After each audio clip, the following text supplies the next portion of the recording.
Goeiemôre graad 12, vanmôre is ons terug en ons gaan nou verder aangaan met die hoofstuk van calculus and we're going to determine the equation of the tangent at a function at a specific point.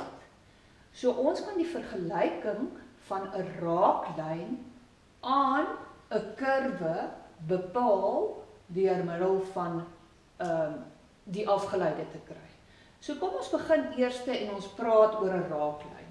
'n Raaklyn, as ek 'n kurwe het of 'n funksie, hier is my kurwe or the function fx, then we can draw tangents to the function, and the tangent is a line that touches a curve at only one point.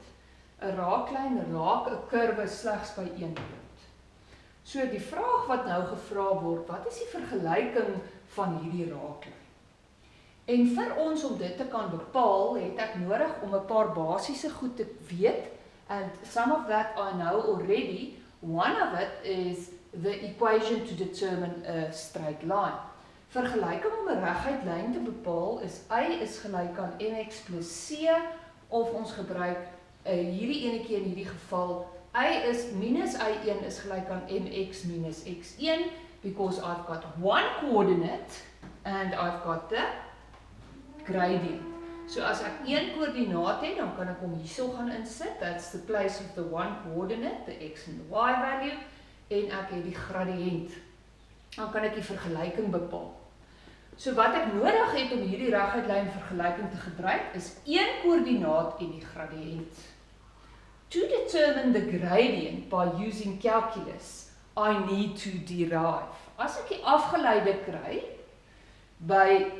van die funksie by 'n sekere punt, dan is dit die gradiënt van die reguit lyn wat raak by daai spesifieke punt. So as ons nou gaan kyk na hierdie kurwe, dan het ek 'n koördinaat, sy x-waarde is a en sy y-waarde is fa. En wanneer ek die gradiënt wil bepaal, dan kry ek f aksent a. Dit is wat ons nog die hele tyd van gepraat het. That's the whole purpose of deriving, getting the gradient of a tangent at a specific point. So ek kan dan my koördinaat in vervang in x en y se plek en my gradiënt in die vergelyking van die raaklyn kry. So kom ons gaan kyk nou na 'n voorbeeld daarvan. En daarna gaan ons dit oefen. Ons het vir fx 'n funksie x² minus x, en die vraag is, bepaal die raaklyn aan die kurwe waar x gelyk is aan 3. Determine the tangent to the curve or to the function fx where the x value equals 3. So there's two things I need to do. Ek het nodig om daai raakpunt waarde, daai koördinaat te kry. I've got the x value, so let's determine the y value by substituting x. So as ek substitusie doen en x in sy plekkies in gaan vervang, dan kry ek dat my y-waarde 6 is, so die koördinaat waar die raaklyn raak is die waarde 3, 6. That's the first thing I need to do. The next thing I need to do is to determine the gradient, the value of m. Om die waarde van f van die gradiënt te kry van daardie raaklyn, moet ek die afgeleide van hierdie funksie kry waar die x-waarde gelyk is aan 3. Okay. So the first thing I need to do, that's going to give me the gradient. En dit is leerwerk, ons moet dit ken. So kom ons gaan lei eers vir fx af. F aksent x, now we're going to use the rules. 2 times 1, move 2 to the front, and we've got 1 minus 1, that gives me, 2 minus 1, that gives me 1, minus 1.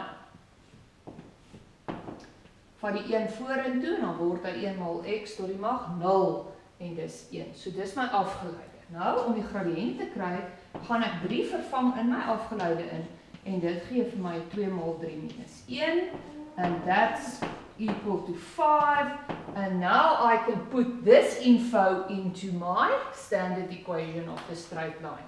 So kom ons gaan en ons gaan vervang my y-koördinaat wat 6 is, ons gaan vervang my gradiënt wat 5 is, and I'm going to substitute my x value that equals 3. En nou kan ek hierdie gaan uitvermenigvuldig. And I can simplify this. And take the minus 6 to the other side of the equals to. En die vergelyking van my raaklyn is 5x minus 9. Graad 12's, baie eenvoudig. Jy moet dit net mooi verstaan. Easy to understand if you go through this and you understand that that's a coordinate and the gradient is the derivative of the function at that specific point. Baie maklik. Ons gaan hierdie oefen, maar ek is nou terug met nog 'n video voordat ons gaan oefen.